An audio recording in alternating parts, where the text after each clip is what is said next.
Assalamualaikum warahmatullahi wabarakatuh. Kepada yang terhormat Bapak Ibu dosen dan guru penguji uji kinerja PBB dalam jabatan tahun 2023. Perkenalkan, nama saya Hafid Nasir SPDI. Saya guru di SMP Islam Kebumen, Kecamatan Sumberjo, Kabupaten Tanggamus, Lampung, sekaligus mahasiswa PBG dalam jabatan LPTK UIN Wali Songo Semarang dengan nomor induk mahasiswa 2303 1170 131. Pada kesempatan kali ini, Jumat 25 Agustus 2023, saya akan melaksanakan uji kinerja praktek pembelajaran di kelas 74 SMP Islam Kebumen dengan materi menghadirkan sholat dan zikir dalam kehidupan.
Baik, sebelum kita memasuki pelajaran pagi hari ini, terlebih dahulu Bapak akan mengabsen kalian.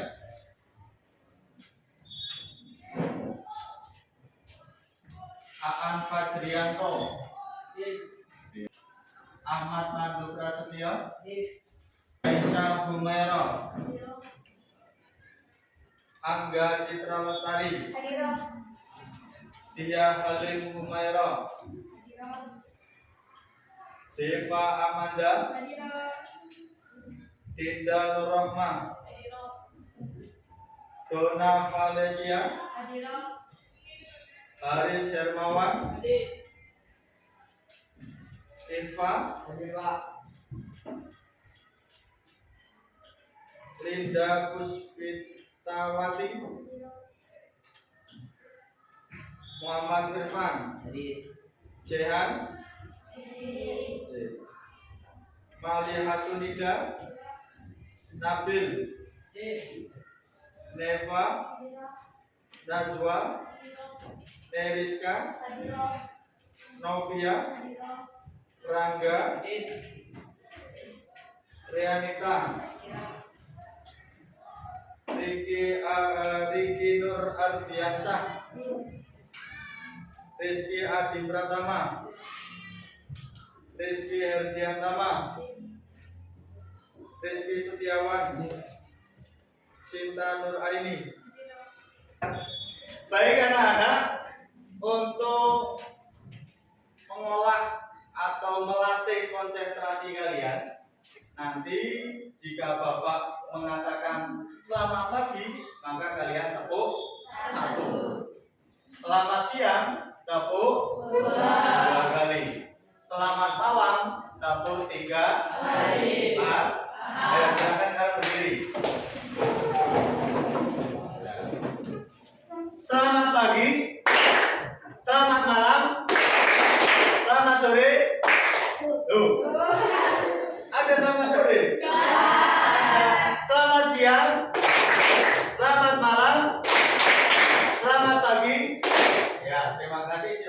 wabarakatuh. Sebelum kita lebih jauh mempelajari materi ini, tolong mejanya ini dirapikan dulu.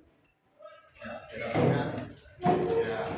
Baiklah anak-anak, pada pertemuan pagi hari ini kita akan membahas tentang bab 3. Masih ingat pelajaran yang kemarin tentang apa? Asmaul Husna. Apa itu Asmaul Husna? Ya. Nama-nama yang baik. Nama-nama siapa? Subhanahu. Ada berapa jumlah Asmaul Husna? 99. Dari 99 Asmaul Husna ada 4 yang kita pelajari kemarin. Apa aja? Yang pertama tentang Al-Alim, artinya mengetahui. Yang kedua artinya yang ketiga As-Sami, artinya mendengar. Al-Khabir, artinya maha waspada. Baik, hari ini kita akan mempelajari bab 3, yaitu tentang menghadirkan sholat dan zikir dalam kehidupan. Apa yang akan kita bahas? Menghadirkan sholat dan zikir dalam kehidupan. Ada yang tahu di antara kalian tentang arti sholat itu apa? Ya. Apa? Berdoa. Berdoa atau memohon kepada siapa? Allah Subhanahu wa ta'ala. Meminta hanya kepada Allah. Selanjutnya capaian pembelajaran. Apa capaian pembelajaran kita pagi hari ini?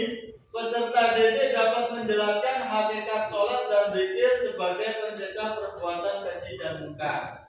Jadi nanti kalian bisa menjelaskan apa itu sholat, apa itu zikir. Yang kedua, peserta didik dapat mengamalkan sholat 5 waktu dan zikir secara konsisten sehingga dapat mencegah perbuatan keji dan munkar. Setelah kalian mempelajari apa itu sholat, apa itu zikir, kalian dapat mempraktekannya, dapat menjalankannya dalam kehidupan sehari-hari. Selanjutnya adalah tujuan kita mempelajari materi ini. Apa tujuannya? Melalui metode diskusi, peserta didik dapat menghubungkan hakikat sholat dan zikir dalam mencegah perbuatan keji dan munkar. Ada hubungannya antara sholat dan zikir, sehingga sholat dan zikir dapat mencegah dari perbuatan keji dan munkar.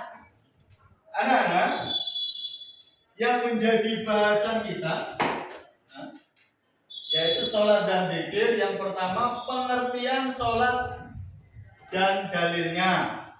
Yang kedua, syarat dan rukun sholat.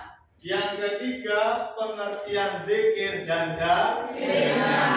Kemudian yang keempat, tentang karakter profil pelajar Pancasila. Apa saja sih yang menjadi karakter pelajar Pancasila? Apa saja sih setelah kita mempelajari sholat dan zikir ini, apa yang menjadi karakter kalian sebagai siswa? Nah, nanti kalian akan dibagi dalam beberapa kelompok, ya. Terbagi menjadi beberapa kelompok untuk membahas tentang ini. Sebelum itu, silakan kalian saksikan materi berikut ini.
Baik anak-anak, dari video ini ada beberapa bahasan dan metode yang kita gunakan pada pagi hari ini ialah metode diskusi. Jadi nanti kalian akan terbagi dalam beberapa kelompok. Kelompok pertama membahas tentang pengertian sholat dan dalilnya. Kelompok yang kedua akan membahas tentang syarat wajib dan rukun sholat.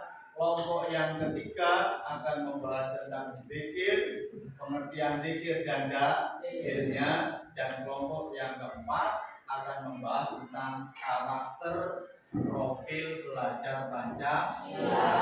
Apa saja sih yang dapat kita temukan dari materi pada pagi hari ini yang bisa kalian lakukan sebagai pelajar atau sebagai siswa atau gambaran dari profil belajar Pancasila. 1, 2, 3, 4. 1, 2, 3, 4. Kamu masuk kelompok berapa nak? 3. 1, 2, 3, 4. 1, 2, 3, 4. 1, 2, 3, 4. 1, 2, 3, 4. 1, 2, 3. Ya, silakan sekarang ke kelompoknya masing-masing. Kelompok 1 di sebelah sini, kelompok 2 agak ke belakang, kelompok 3 dimajukan, dan kelompok 4 agak ke belakang sana. Ya, silakan.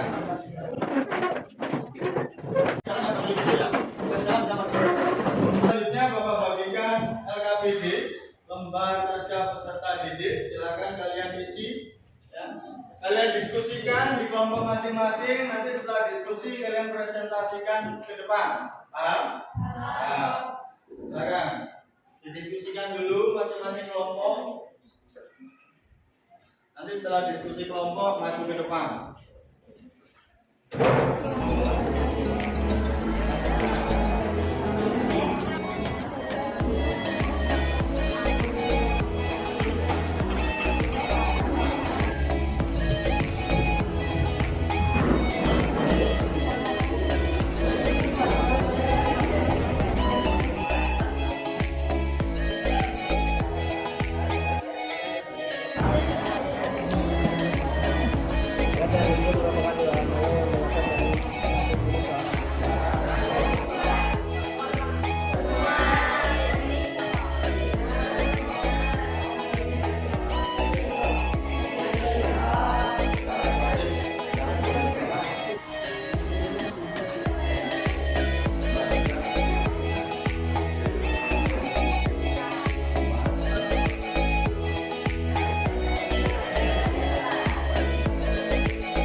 Dikembalikan seperti semula.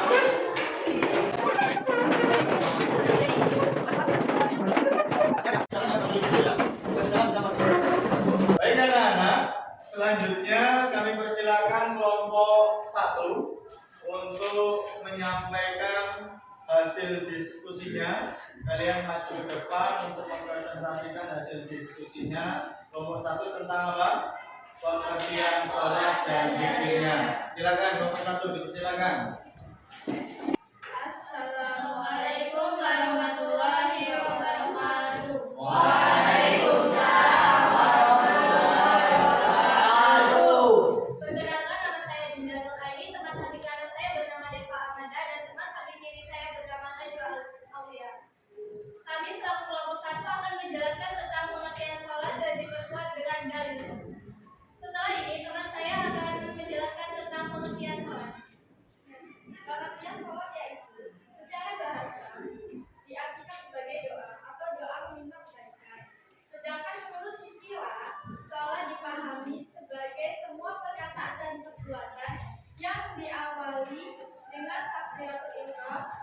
diakhiri dengan salam. Berikut ini teman saya akan membacakan dalil salam. A'udzubillahi minasyaitonirrajim. Bismillahirrahmanirrahim.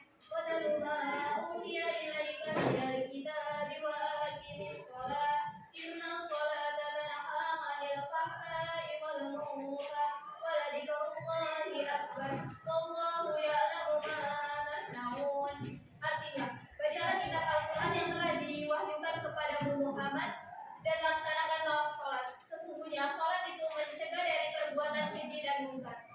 Dan ketahuilah mengingat sholat itu lebih besar keutamaannya dari ibadah yang lain. Allah mengetahui apa yang kamu kerjakan. Quran Surat Al-Ankabut ayat 45. Setelah ini teman saya akan menjelaskan tentang 5 waktu sholat dan rakaat sholat. Saya akan menjelaskan sholat dan rakaatnya. Sholat subuh 2 rakaat, dan sholat zuhur 4 rakaat, sholat asar 4 rakaat, sholat maghrib 3 rakaat, dan isya 4 rakaat. Sekian penjelasan dari kami. Apabila ada yang kurang jelas bisa ditanyakan teman-teman. Ya, ada yang bertanya silakan. Saya bagaimana jika seseorang sudah menjalankan sholat tapi sudah berlaku dulu? Baik, di sini saya akan coba menjawab. Mungkin karena sholatnya belum khusyuk dan bukan karena Allah Subhanahu wa Ta'ala. Demikian penjelasan dari kami selaku kelompok 1 yang membahas tentang sholat diperkuat dalilnya. Kami akhiri. Wassalamualaikum warahmatullahi wabarakatuh.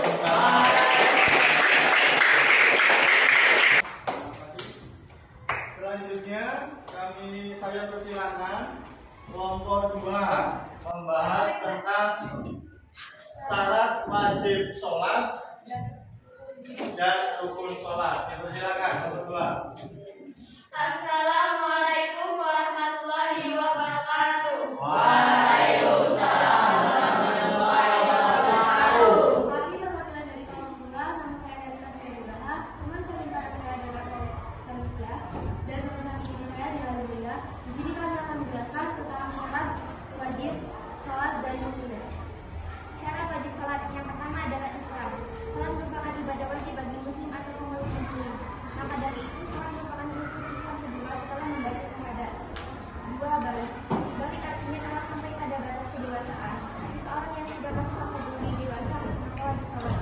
Yang ketiga adalah berakal. Berakal adalah di mana seseorang dikatakan sehat atau tidak gila. Apakah kalian semua sehat? Maka dari itu kalian diwajibkan untuk mengerjakan sholat 5 waktu dan jangan lupa untuk mengerjakannya. Yang selanjutnya syarat sah sholat. Yang pertama, suci badan dari hadas dan najis. Seseorang yang menunaikan sholat wajib suci dari hadas dan najis atau hal-hal yang tidak membuat mereka suci untuk menunaikan ibadah tersebut. Yang kedua, menutup aurat dengan pakaian yang suci. Jika kita melaksanakan sholat, perlu menutup aurat. Aurat perempuan adalah seluruh bagian tubuh kecuali telapak tangan dan wajah. Sementara aurat laki-laki dari pusar sampai ke lutut. Yang ketiga, berada di tempat yang suci. Perlu memastikan berada di tempat yang suci ketika hendak menunaikan sholat. Jangan sampai berada di tempat yang kotor dan penuh kemaksiatan.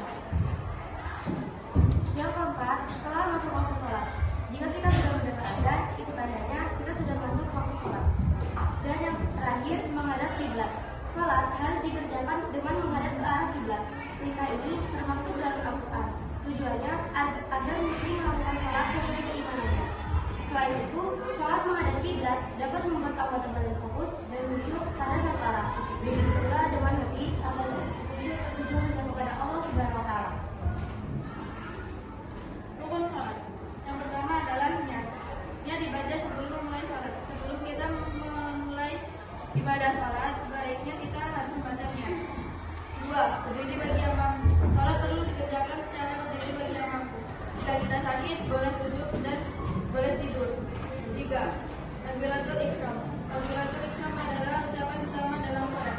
Jika sudah mengucapkannya, maka sholat telah didirikan dan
14.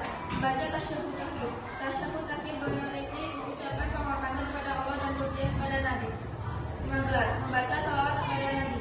Usai membaca tasyahud akhir, lanjutkan dengan membaca salawat kepada Nabi Muhammad SAW. 16. Salam pertama. Salam. Assalamualaikum warahmatullahi wabarakatuh. Ucapkan sambil menghadap ke kanan dan ke kiri secara bergantian. 17. Niat keluar dari salat. Ucapkan niat keluar dari salat setelah salam pertama. 18. Tertib. Tertib adalah sikap menunaikan salat sesuai urutan rukunnya. Jika ada yang jelas, boleh ditanyakan. Bagaimana jika ada seseorang yang mengerjakan salat tetapi ia belum balik? Baik, ketika seseorang mengerjakan sholat tetapi dia belum balik, maka boleh-boleh saja dan sah-sah saja. Untuk lebih jelasnya nanti akan dijawab oleh kita dulu. Demikian dari kami. Kita diri. Wassalamualaikum warahmatullahi wabarakatuh. Waalaikumsalam warahmatullahi wabarakatuh. Sekarang saya persilakan dari kelompok 3 yang akan membahas tentang pengertian zikir dan dalilnya. Dipersilakan kelompok 3. Ya, silakan. Dari kelompok 3, perkenalkan nama saya Aisyah Humaira dan teman sebelah kanan saya Apa? bernama Rizky Nur Aldiansyah dan teman sebelah kiri saya bernama Novita Fitri Yanasari. Kami di sini akan menyampaikan tentang materi zikir dan dalilnya. Arti zikir menurut bahasa adalah menyampaikan menurut istilah zikir diartikan dengan mengingat Allah Subhanahu wa Ta'ala sebagai upaya untuk mendekatkan diri padanya dan meningkatkan diri selalu berzikir padanya dengan menggunakan kekuasaan dan kebesaran. Bismillahirrahmanirrahim. Ya ayyuhalladzina amanu ittaqullaha dzikran katsira. Artinya, hai orang beriman, berzikirlah dan menyebut Allah zikirlah sebanyak-banyaknya. Quran surat Al-Ahzab ayat 6.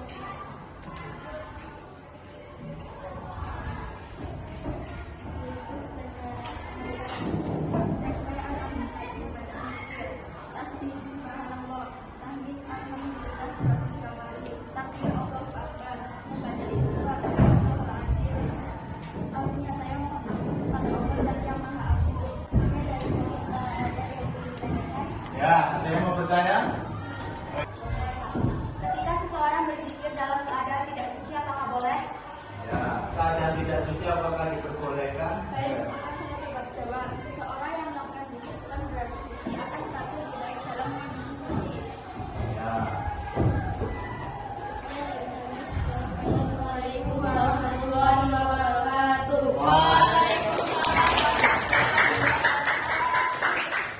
Assalamualaikum warahmatullahi wabarakatuh. Waalaikumsalam warahmatullahi wabarakatuh. Perkenalkan, nama saya Agustina Lestari dan di sebelah kanan saya Dewi Karama, dari sebelah kiri saya Hanaya Aulia. Kami dari kelompok 4 akan menjelaskan tentang karakter profil pelajar Pancasila. Karakter profil pelajar Pancasila adalah Yang pertama adalah melaksanakan sholat tepat pada waktunya. Yang kedua adalah berlaku etis dalam kehidupan sehari-hari. Yang ketiga adalah berlaku sabar dalam kehidupan sehari-hari. yang keempat adalah menghargai waktu dengan melakukan kegiatan yang bermanfaat. 5. Terbiasa berzikir. 6. Melatih kesabaran dan menenangkan hati. Yang ketujuh, meningkatkan ketakwaan kepada Allah Subhanahu wa Ta'ala dan menjauhi perbuatan yang dilarang oleh Allah Subhanahu wa Ta'ala. Yang ke-8, menjauhi perbuatan yang dilarang oleh Allah Subhanahu wa Ta'ala. Anak-anak, presentasinya sudah bagus semuanya dari kelompok 1 sampai dengan kelompok 4. Kelompok 1 membahas tentang apa? Pengertian sholat. Pengertian sholat dan dalilnya. Kemudian kelompok 2 membahas tentang syarat wajib sholat dan rukunnya. Tadi ada pertanyaan yang diajukan kepada kelompok 2. Bagaimana jika seseorang melaksanakan sholat tetapi belum balik? Bagaimana? Apakah sholatnya boleh? Boleh. Pahalanya untuk siapa? Pahalanya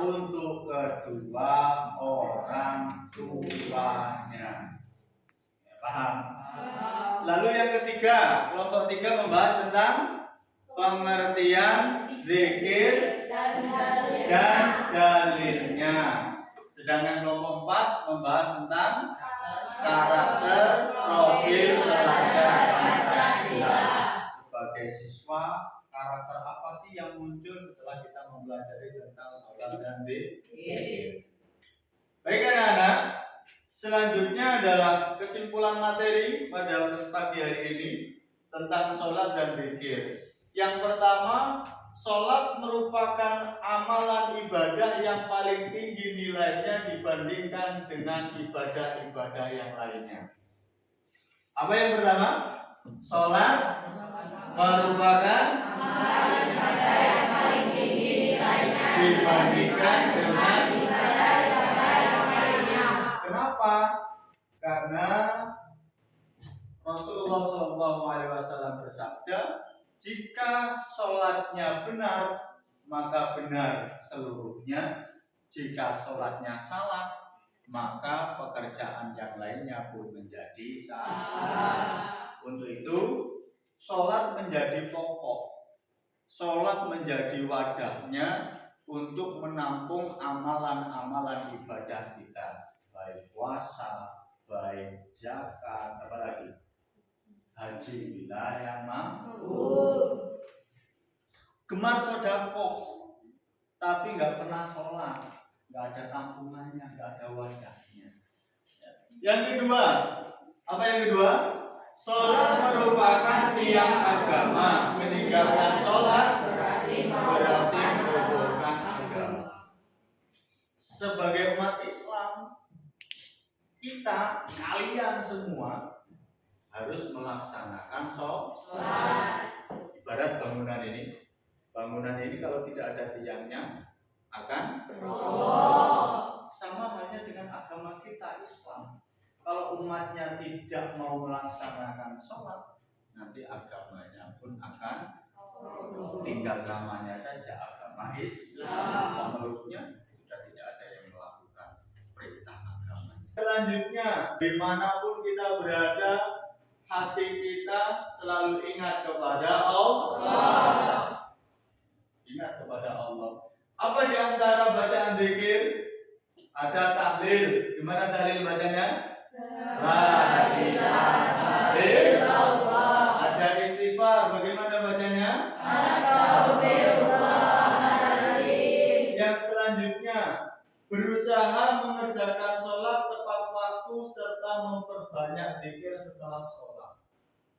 Harapannya setelah kalian mempelajari tentang pengertian sholat, pengertian zikir, dapat mempraktikkan dalam kehidupan sehari-hari.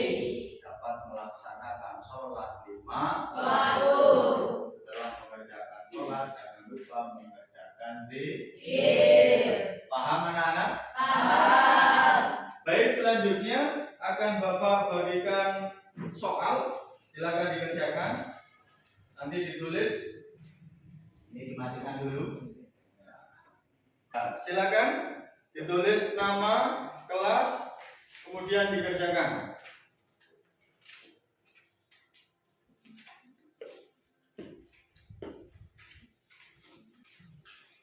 Ayo dikerjakan.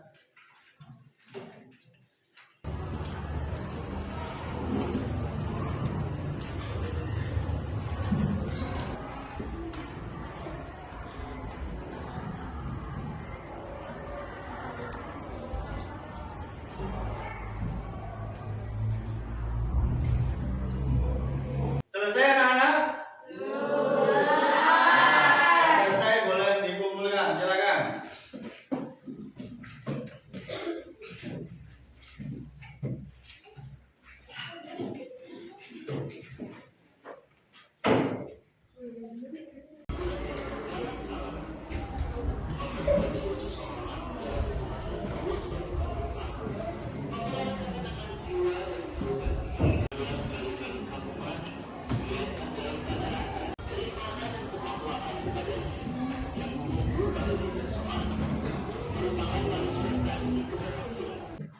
Alhamdulillah anak-anak, setelah dikoreksi sebagai sebagian besar nilainya sudah bagus, sudah baik, tapi ada beberapa siswa yang nilainya masih di bawah KKM. Itu jangan lupa belajar, ya. Baik, Bapak akan bertanya mengenai pembelajaran kita pagi hari ini. Apakah pembelajaran kita menyenangkan? Menyenangkan? Happy? Ya, terima kasih. Mungkin ada yang mau memberikan kesan tentang pembelajaran kita pagi hari ini. Silakan. Saya Pak. Ya, silakan. Setelah mengikuti pembelajaran pagi hari ini, rasanya menyenangkan dan suasana di kelas ceria. Ya.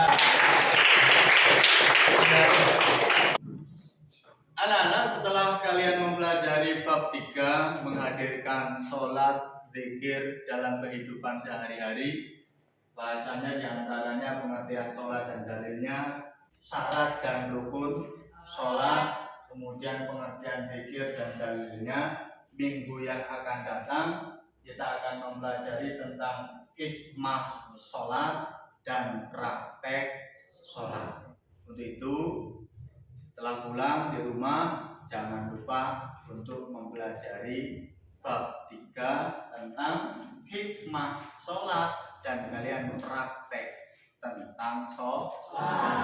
Paham semuanya? Ada yang ditanyakan? Terima kasih, kita cukupkan pelajaran kita pagi hari ini. Mudah-mudahan bermanfaat untuk kita semuanya. Mari kita tutup dengan membaca hamdalah.